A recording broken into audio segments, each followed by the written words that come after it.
I-heat na natin ang ating oil, coconut oil, tapos ating garlic oil. So dito, bisa-bisa lang natin at ilagay na natin ang ating pork. Ilagay tayo ng salt.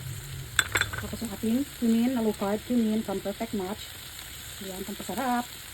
At umekos-mekos. Ilagay yung ating beans and chicharu.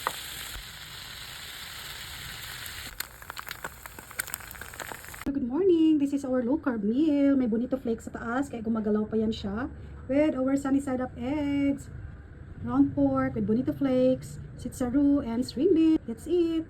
Hello, good morning! Our low carb meal. Gisutay ko lang yung ating ground pork with chicharu and string beans. Tapos nilagyan ko ng bonito flakes. And our sunny side up egg. Let's eat!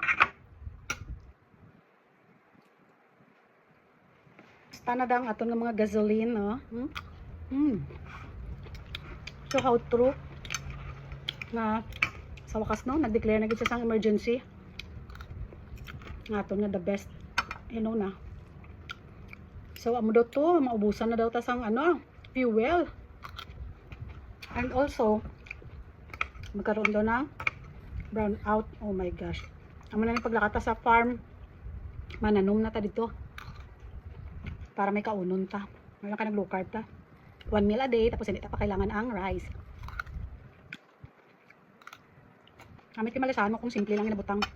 May saute ko lang ni siya sa cumin, ahos, kag kamatis, tapos butang low carb cumin from Perfect Match. Tapos pepper, salt. Lasang-lasa mo yung meat. Namit ko ng cumin. So ready na ba ta magkaroon sang brown out na 3 months? Sana pa ni matapos ang gira-gira nila man. Kaluoy lang dito dire. May siyang cumin. Ang bonito flakes.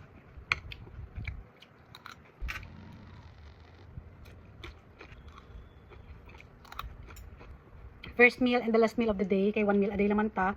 After 26 hours of fasting, hindi ko dali magutom. Kaya syempre ang inuman mo lang perni, water, tea, black coffee. Grabe ka busog sa salmon. Nakachamba. Palagsalang din may fresh salmon sa mall, no? Kaya always frozen. Kapon gigrab ko gidang opportunity na makakuha mas kay isa lang. Sa babuna. Thanks for watching. Ingat.